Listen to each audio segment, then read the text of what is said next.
Baik saudara-saudara, selamat berjumpa lagi. Semoga kita semua dalam keadaan sehat-sehat saja ya. Kita kembali lagi update tentang kasus Subang ya saudara-saudara. Nah, langsung saja. Kalau kita memperhatikan atau mengikuti semua berita-berita di kasus Subang ini, yang menarik perhatian selalu banyak tertuju ke gerak-gerik Danu CS ini saudara-saudara. Coba kita bayangkan, sewaktu Yoris menyuruh Danu untuk menjaga ataupun mengawasi rumah TKP, pada tanggal 19 Agustus itu, Yoris mengirim foto WA yang bertuliskan, "Hati-hati, takut barang bukti hilang." Tetapi pada menit yang sama, di mana Danu mengirimkan dua foto ke Yoris saat Bang Pol masuk ke TKP dan langsung dijawab Yoris dengan kata sip gitu ya. Apa yang dilakukan komplotan ini ibaratnya ketika seseorang menjaga rumah, kita menjaga saudara-saudara. Tapi ada seseorang masuk dan yang menjaga melapor. Jawaban kita sip.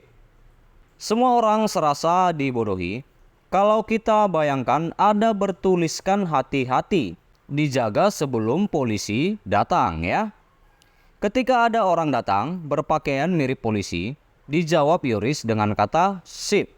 Apa maksud Yoris dan Danu ini saudara-saudara? Seolah-olah mereka ini seperti dikambing hitamkan, padahal memang perbuatan mereka sendiri. Coba kita pikirkan arti dan makna kata sip itu saudara-saudara.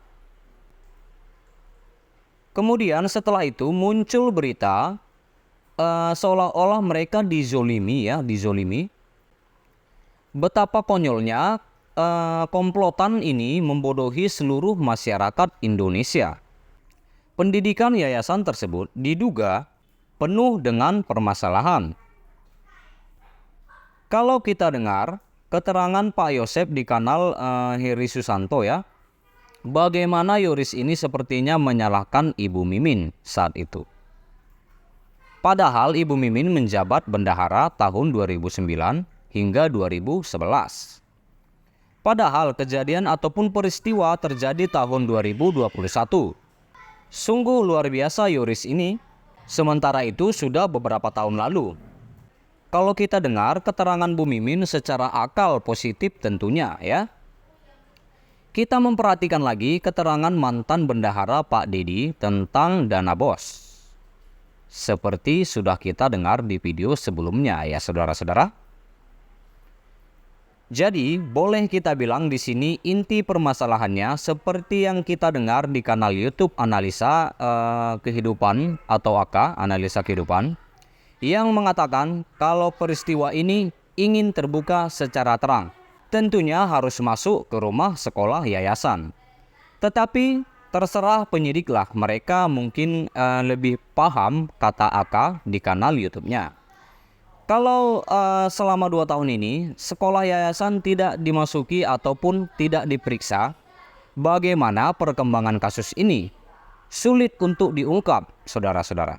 Sulit untuk diungkap karena tentang yayasan ini seperti ada yang ditutup-tutupi, seperti keterangan Pak Dedi yang mengatakan pada waktu Pak Dedi bendahara dan Pak Wahyu sebagai kepala sekolah untuk pengambilan ataupun pencairan dana BOS yang terakhir sebelum dia dipecat, yaitu tahap pertama. Tahap pertama di bulan Maret tahun 2022, Pak Dedi bersama Wahyu mengambil uang berupa uang cash ya, langsung mengantar ke rumah Yoris dan menyerahkannya kepada Yoris dan istrinya Yanti, disaksikan kepala sekolah Wahyu. Iya. Pada saat itu Yoris langsung menyerahkan uang itu ke tangan Yanti ya, istrinya. Begitu keterangan Pak Dedi. Kalau keterangan-keterangan sudah sampai ke rumah yayasan sekolah, tentunya rekening koran Amelia harus diperiksa, saudara-saudara, supaya penyidik mengetahui atau penyidik punya alasan untuk itu ya. Supaya kasus jangan lagi berlarut-larut Misalnya, apakah aliran dana tersebut ada sangkut paut dan sebagainya. Dan juga harus diperiksa rekening satuan sekolah. Kalau rekening satuan sekolah khusus, tentu dana tidak bisa masuk kemana-mana. Setelah itu baru boleh keluar, saudara-saudara. Sebagai bendahara, Pak Dedi dan kepala sekolah mereka sebenarnya harus mengetahui aliran dana tersebut. Tentunya hal ini penyidik sudah memahami mana aliran dana yang benar dan mana ataupun sebagainya ya saudara-saudara. Begitulah analisa Bang Aka. Menurut Aka, adakah selama 2 tahun ini lembaga pendidikan yayasan diperiksa saudara-saudara? Mungkin sudah saatnya harus diperiksa supaya jangan berulang-ulang lagi. Sebab kalau kita berpikir secara jernih, patokannya rekening Amel diperiksa. Tentunya yang lebih penting adalah rekening satuan sekolah termasuk lembaga pendidikan yayasan sekolah, fakta dan datanya. Kalau memang kasus Subang ini sangat sulit diungkap, kenapa penyidik tidak masuk ke lembaga sekolah, yayasan, apakah ada keterkaitannya? Tentunya kita kembalikan saja kepada penyidik. Kita hanya memperhatikan saja ya saudara-saudara, memperhatikan, tetapi seharusnya kenapa tidak memasuki lembaga sekolah yayasan yang dikelola keluarga almarhumah Ibu Tuti dan Amelia tersebut, supaya kasus ini cepat terungkap.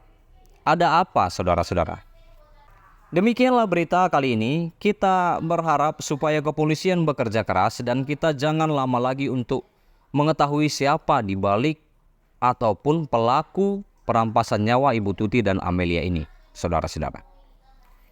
Dan terima kasih juga buat saudara-saudara yang selalu support aku untuk mengkawal kasus ini.